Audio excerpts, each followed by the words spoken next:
माता कुंती सामने आ गई। उन्होंने कहा एक बात बताओ भगवान, नमस्ते पुरुषम त्वाद ईश्वरम प्रकृते परम। हे ईश्वर, मैं आपको नमस्कार कर रही हूँ। अलक्ष्यम सर्वभूतानाम अंतर बहिर्वस्थितम। अलक्ष्यम माने छिपे हुए रूप में आप प्रत्येक भूतानाम माने प्रत्येक प्राणी के अंदर, अंतर अंदर जिसको इंटरनल कहते हैं, और बहिर एक्सटर्नल बाहर अवस्थितम आप विराजमान हो। अब आप दिखाई क्यों नहीं पड़ते हो? क्योंकि माया जवनिका छन्नाम, माया के जवनिका पर्दा जिसको कहते हैं ना, पर्दा। जैसे कि कोई माता रसोई बनाती है और घर में नई नवेली बहू आई है, उसको सब देख ना पावे तो दरवाजे में पर्दा लगा देते हैं ना, ताकि वो अंदर तो रहे है पर बाहर ना दिखे। तो ये जो माया का पर्दा हमारे आपके बीच में पड़ा है ना, एक तो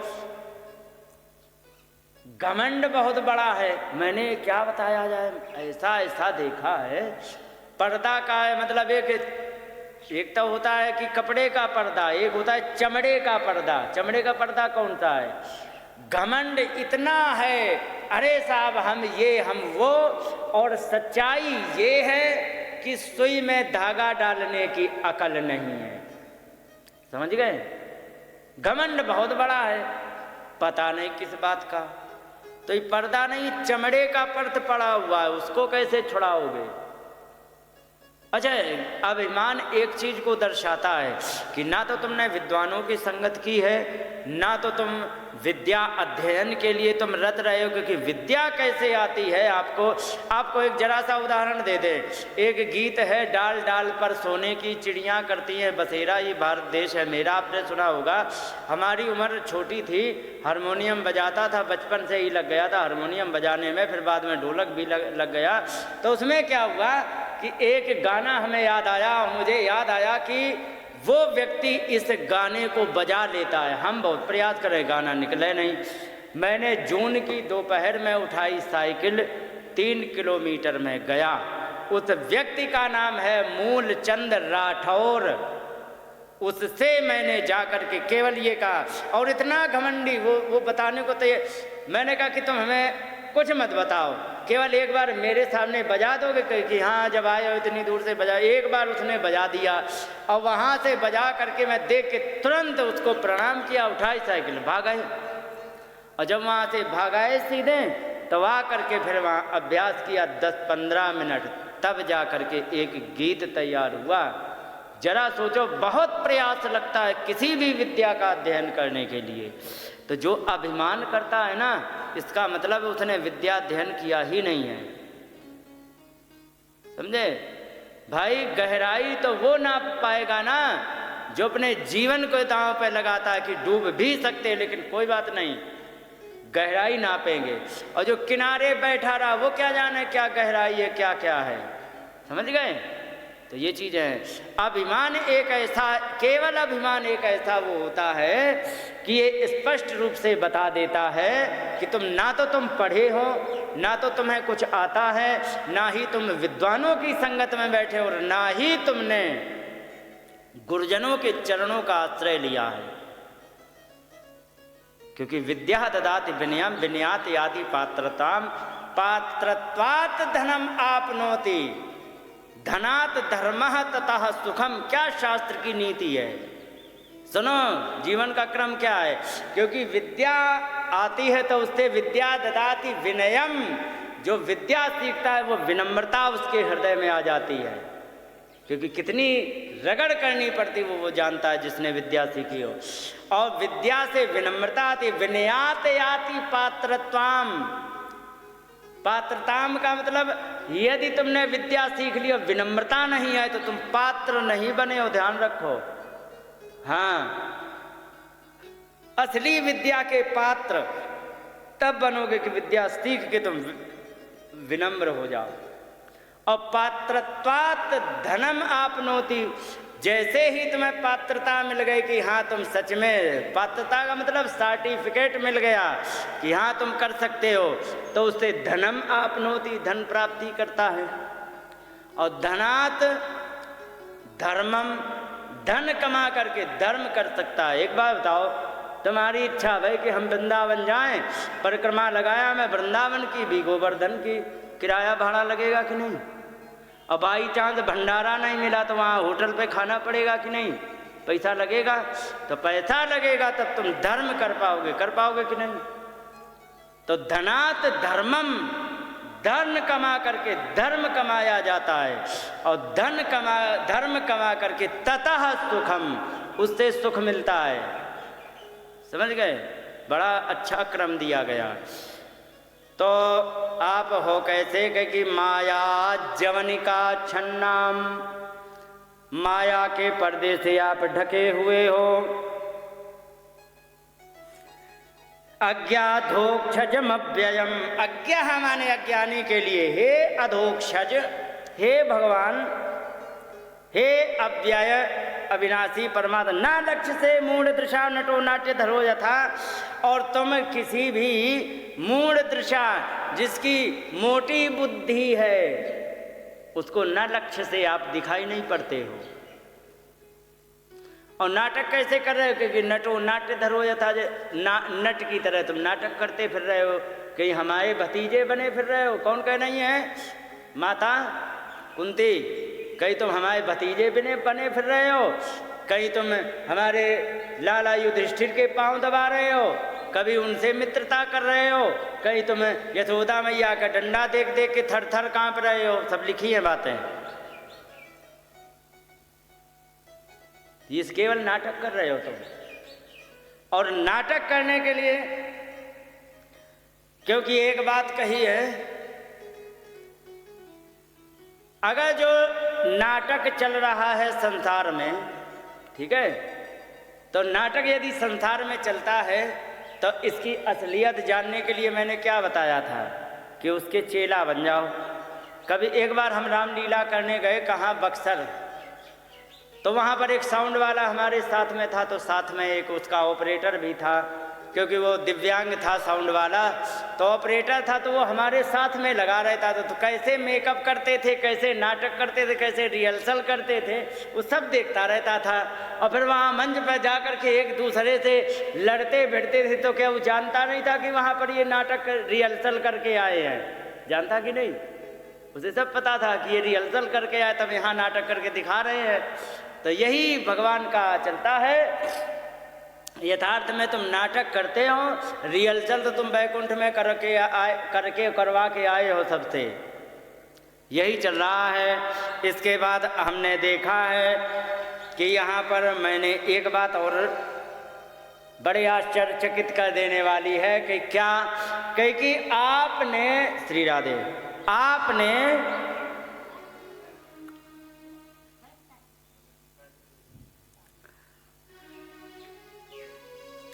इतनी कृपा हम पे की है, इतनी कृपा तो अपनी माता पर भी नहीं की थी।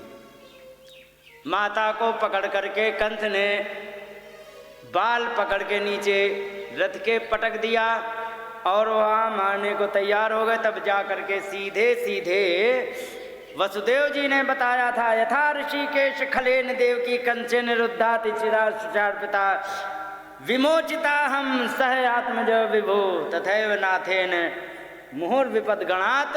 आपने देवकी की रक्षा तो जैसे तैसे कर ली, लेकिन देवकी के बच्चों की, 6 बच्चों की रक्षा आपने नहीं की। लेकिन मैं कितनी सौभाग्यशालिनी हूँ। लिखा है विमोचिता हमको छुड़ाया, अहम माने मुझे, विमोचिता छुड़ाया, और मुझे अकेले नहीं, सह आत्मजा, हमारे 5 बच्चों के सहित आपने हमारी रक्षा की। तय्यव नाथे न मुहुर विपद गणात। अब अलग अलग समस्याओं में आपने हमारी रक्षा की। एक जगह विष खिला दिया गया, वहाँ पर आपने रक्षा की। महाग ने भयंकर आग लगवा दी, वहाँ पर रक्षा की।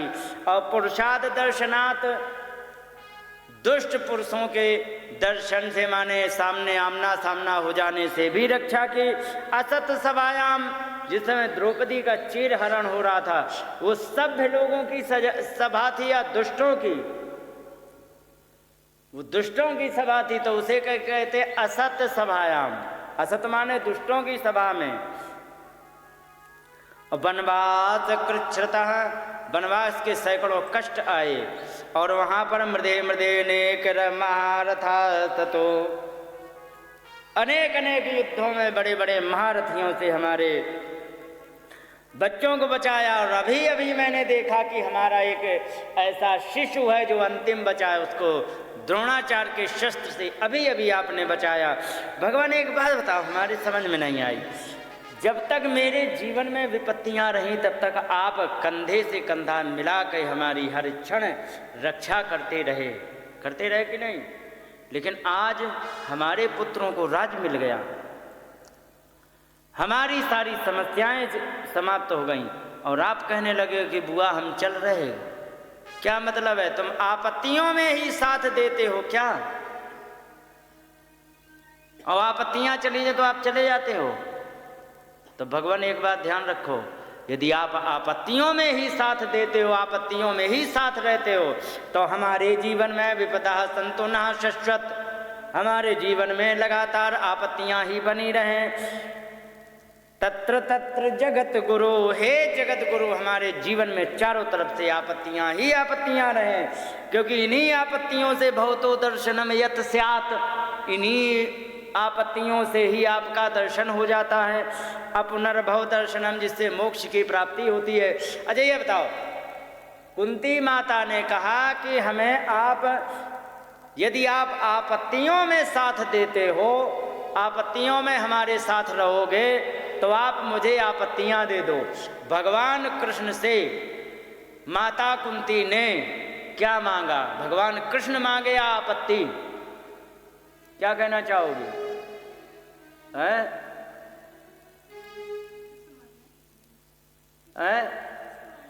इनके हिसाब से कृष्ण, तुम्हारे हिसाब से? इनके हिसाब से आपत्ति, तुम्हारे हिसाब से नो कमेंट है। माता जी तुम ठीक कह रही हो। उन्होंने घुमा फिरा के लक्ष्य किसे बनाया ये देखो। उन्होंने कहा कि जब आपत्ति रहती तब आप मेरे साथ रहे, जब आपत्ति गई तो आपने अपना सूटकेस पैक कर लिया और निकल लिए, कहने रखे कि हम जा रहे द्वारिका। तो क्या आप केवल आपत्तियों में ही साथ देते हो तो हमारे लिए आपत्तियां ही बनी रहें? क्योंकि कम से कम आप तो हमारे साथ, किसको मांगा? भगवान कृष्ण को। एक्सीलेंट माता जी, पहली एक पढ़ी लिखी माता मिली हो जिसने सही जवाब दिया है।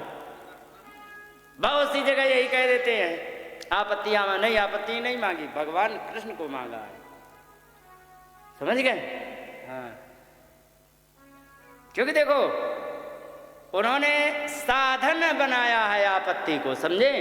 साधन बनाया आपत्ति को। साध्य तो परमात्मा है ना, कि आपत्तियों के साधन से यदि आप मिलते हो तो हमें आप चाहिए, तो उस साधन यदि बना रहेगा तो आप बने रहोगे, तो हमें आपत्ति दे दो, ये बात है। इस प्रकार से उन्होंने बातें तो बहुत कही हैं माता। अगर जो हम एक एक श्लोक की हम कथा करने लग गए ना तो बहुत समय चला जाएगा। 7 दिन में ईमानदारी से 12-13 अध्याय की कथा हो पाएगी, और अध्याय हैं इसमें 335। समझ गए? तो उस हिसाब से हम एकदम विस्तार से नहीं कर सकते। और मेरा मतलब एक श्लोक बोलो उसको तरीके से बोल के अर्थ कर दो, हो गया। ये मतलब है कम से कम एक ही समझ में आ जाए। अब अगर जब पूरी भागवत सुननी हो ना तो 6 महीने के लिए मंच लगवा देना, तुम कथा सुनना, हम सुनाते रहेंगे, 6 महीने में कथा पूरी होगी। समझ गए? बहुत विस्तार है। बोलिए गोविंद भगवान की जय। यहाँ पर एक गोपी माने यशोदा मैया का भी उन्होंने उदाहरण लिया कि भगवान आप वे हो कि कौन, जिनके भय से कंस को रोटी नहीं हजम हो रही है। समझ गए? जिनके भय से सूर्य अपनी गति और दूरी बना के चलते हैं, जिनके भय से सारे के सारे तारा मंडल नक्षत्र अपनी ही गति पर चलते हैं, जिनके भय से चंद्रमा भी अपनी गति पर ही चलता है, और वो जिनके भय से संपूर्ण सृष्टि चल रही है, वो यशोदा मैया के भय से थर थर कांप रहे हैं। ये कैसे लीला हो सकती? तो कहे कि यही है, जहाँ पर भक्त का प्रभाव ज्यादा होता तो परमात्मा थर थर कांपते ही हैं। गोपी आददे, गोपी ने ले लिया त्वयि कृतागसि दाम तावत, जिस समय तुमने कृत आगसी अपराध तुमने कर दिया था, और दाम माने रस्सी उठा ली कि चलिए हम तुम्हें बांधेंगे। याते दशास्त्रु कलीलांजन संभ्रमाक्षम, और तुम्हारे कलील माने काले काले अंजन वो लगा था ना, काजल, आजकल काजल कहते, पहले अंजन कहते थे। अंजन लगा था, उससे काले काले आंसू गाल पे लटक आए थे, और उसको देख करके वक्त्रम निनीय मुंह लटकाए थे। भय भावन आस्थितस्य, भय की भावना में स्थित माने खड़े हो गए, डरे हुए खड़े हो गए मतलब। और सामाम विमोहयति भीरपि यदि विभेति, और वो दृश्य याद करके हमें बड़ा आश्चर्य होता है कि जिसको देख करके साक्षात यमराज भी डरते हैं, वही परमात्मा यशोदा मैया को देख के आज कांप रहे हैं। क्यों कांप रहे हैं? क्योंकि यहाँ पर भक्ति का प्रभाव दिखाया जाता है। एक बात बता दें, सुनो माता, ध्यान रखो, नियम होता है, शत्रु से जीतने में अच्छा लगता है, लगता है कि नहीं, लेकिन मित्र से हारने में अच्छा लगता है। ध्यान रखो, मित्र से हारने में अच्छा लगता है और शत्रु से जीतने में अच्छा लगता है। ये प्रेम में हार जाओ बहुत अच्छा लगेगा, और दुश्मनी में जीत जाओ तो अच्छा लगता है। ये नियम होता है। तो यहाँ पर भगवान लीला करके दिखा रहे हैं कि माता, तुम यदि माता बनी हो तो पूरा माता का अधिकार देंगे तुम्हें। तुम डंडा भी मारोगे तो हम रोएंगे, पकड़ेंगे नहीं डंडा, पिट जाएंगे, चलेगा। तो ये है मतलब। यहाँ पर इस प्रकार से उन्होंने बहुत सी बातें कही, और कह करके भगवान ने कहा कि यदि तुम नहीं मानते हो तो कोई बात नहीं, अब मैं नहीं जा रहा हूँ। तो आगे जा करके यहाँ पर सीधे राज्य सभा में पहुँच गए भगवान कृष्ण। बोलिए गोविंद भगवान की जय।